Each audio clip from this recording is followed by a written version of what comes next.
Welcome to New Stripe City, a YouTube channel for diehard Bengals fans. I'm your host, Ace Boogie, and be sure if you're new here to comment and subscribe, like this video.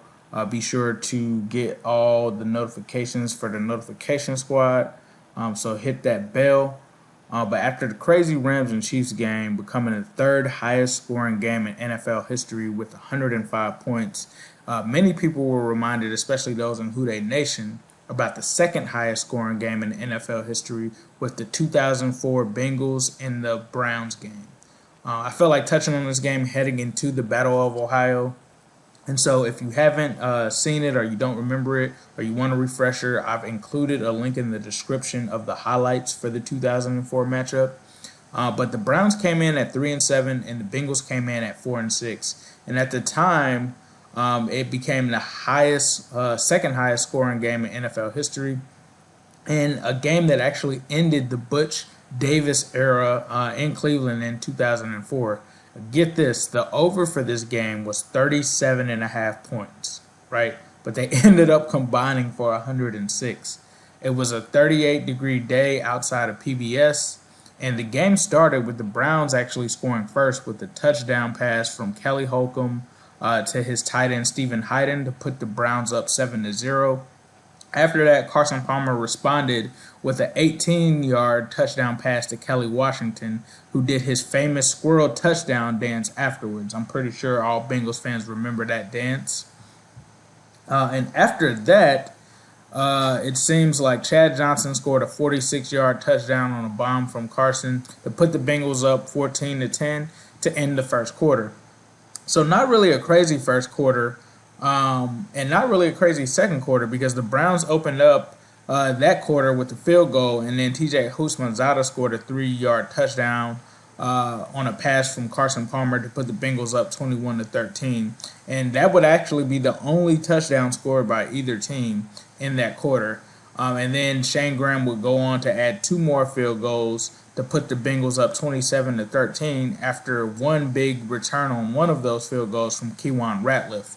I believe it was a punt return of 60 yards. The third quarter was what really featured the biggest scoring in this game, which was nothing but touchdowns. The Bengals started off the second half with Kelly Holcomb, or the Browns, started off the second half with Kelly Holcomb throwing another touchdown to Steve Hyden, so it seems like the Bengals weren't stopping tight ends back then. And then after that, the Bengals responded with a 53-yard touchdown to TJ Houshmandzadeh. And then the notorious Antonio Brown, who was playing for Cleveland at this time, caught a 9-yard touchdown for Cleveland. And then running back Rudy Johnson walked in for his first touchdown of the game to put the Bengals up 41-27. The Browns closed out the third quarter on a 55-yard touchdown pass again to Antonio Brown, and that was what actually closed the lead for the Bengals down to 41-34. And that was crazy because Antonio Brown never did that for us.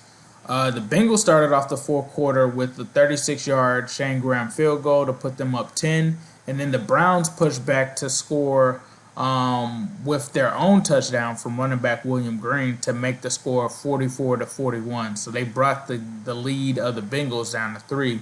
And on the next drive, the Browns actually took only their second lead of the game since the beginning of the game when they went up 7-0 on another Steve Hyden touchdown, putting them up 48-44.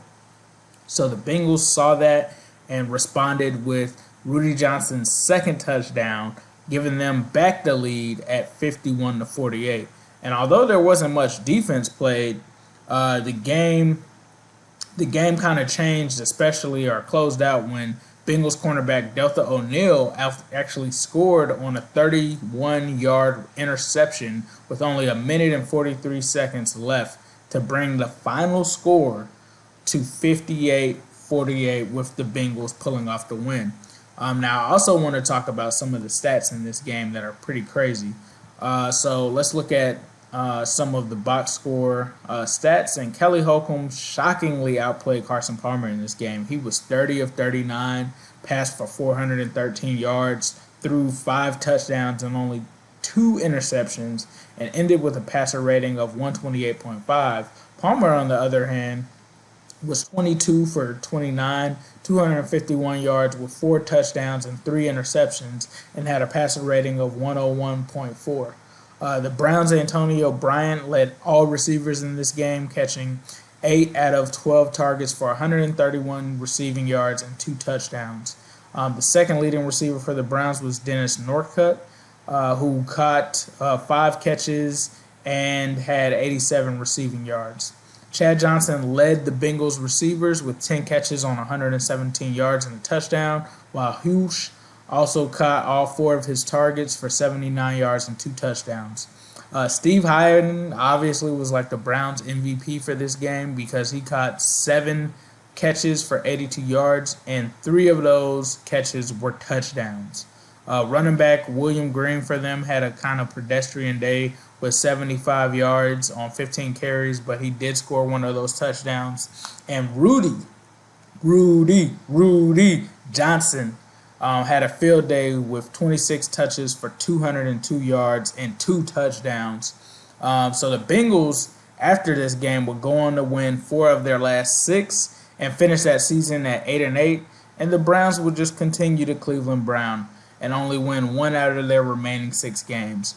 So if you guys enjoyed this look back at Bengals history, be sure to leave a comment requesting more of these in the future. And as usual, be sure to like, comment, and subscribe. And I will leave you guys with a who day, all day, every day, and especially on Sunday.